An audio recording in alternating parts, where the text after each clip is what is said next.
大西，哎，过来一下。你先走。这位是大西，罗宾律师的助理。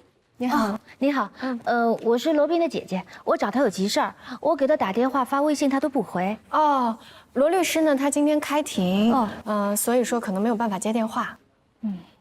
那就找不到他了是吗？如果您有什么事儿的话，您可以跟我说。好啊，那我们这边请。好，谢谢啊，谢谢。昨天晚上回家，我们头让我们在群里面马上发当月的营业额，我在带孩子没听见呢，所以我就没发。今天早上一大早，我们单位的人事部就让我办辞退手续。辞退啊？对呀，而且不给任何赔偿。我陪你去找他们。你陪我去？我去给你们领导普及一下什么叫做劳动法，他这叫违法解除合同。如果我们告到劳动局，不仅要罚他，而且还要给你赔偿。真的吗？真的。那我们走吧。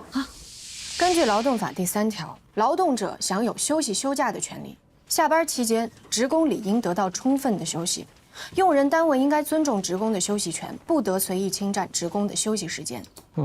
背得可真流利，一字不差。所以理论上，职工是有权拒绝用人单位在下班时间发布的工作指令的。那要不这样吧，你们去告吧，我是不会因为你能背2句法律条文就认怂的。行，那我们走吧。慢走不送。我给您提示一下风险啊，这个事儿我们可是会去劳动仲裁的。赶紧去，快去！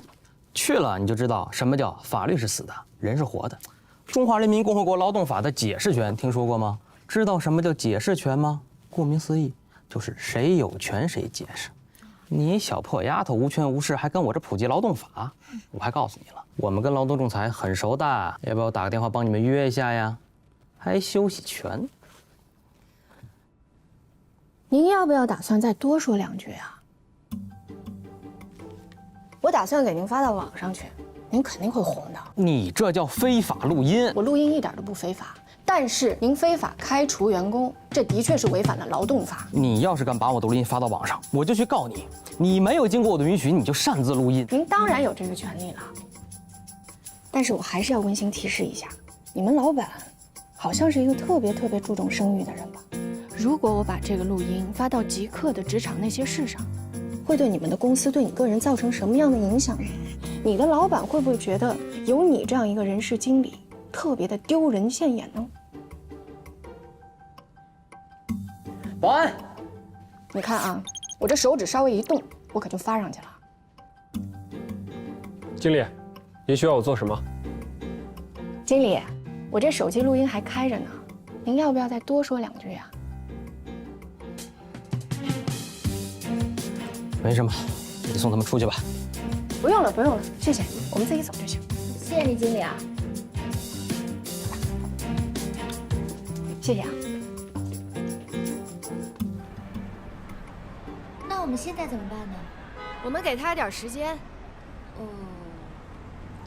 实在不行，我们还有仲裁呢，对不对？哎呦，哎，他来电话了。哎，待会儿，开免提。好。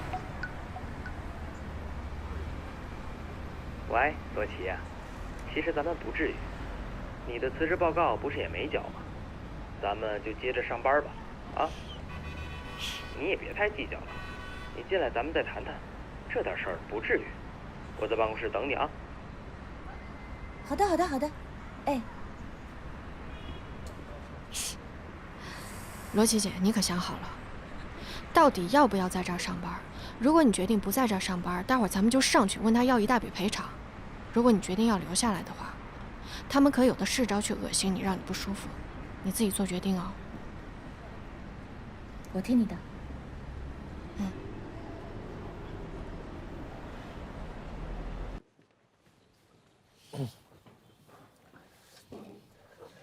大姐，出事儿了。出什么事儿了？罗宾找你，他回来了？早就回来了。那行，我一会儿过去。现在就去，态度好一点。解决了就行。姐，你怎么也变得这么八卦？他就是我的助理，纯助理。行，没什么事，我挂了啊。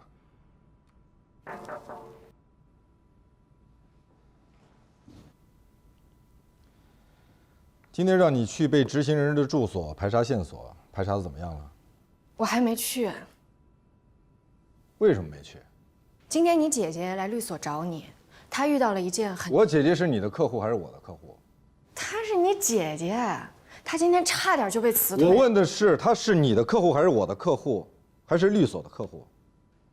你为什么就没有耐心听一听她发生了什么？这个世界上，每天都有人在遇到各种各样的问题。有的问题和你有关系，有的问题和你没有关系。难道说你都能管得过来吗？你以为你是千手观音啊？可她是你姐姐，那又怎么样呢？我们的客户需要我们帮忙执行欠款，再拖下去，他们的项目就会流产，公司就会倒闭，生活就会天翻地覆。而你在做什么呢？你在管闲事儿。你为什么就……我不问，我只问你的工作。你应该去被执行人的住所排查线索，应该去他的公司补充线索，确定了线索之后，再去法院提交证据，申请执行，还要申请限制被执行人的高消费，申请将被执行人列入失信名单，这是你应该做的事儿，而不是去跟一个什么破人事经理斗智斗勇，浪费时间普及劳动法。你还站在这儿干什么？你还站这儿干什么？去啊！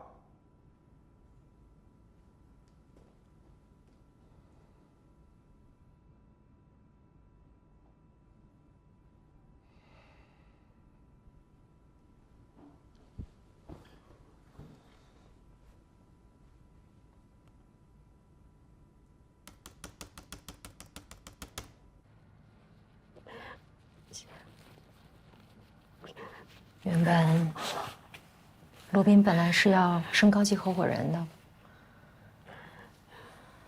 但是因为任小年的事儿，吹了。任小年的事儿，任小年和咱们律所解约了，还带走了所有跟他有关的客户。那些客户他为什么要听任小年的呀？利益呗，任小年或者是投资，或者是持有股份。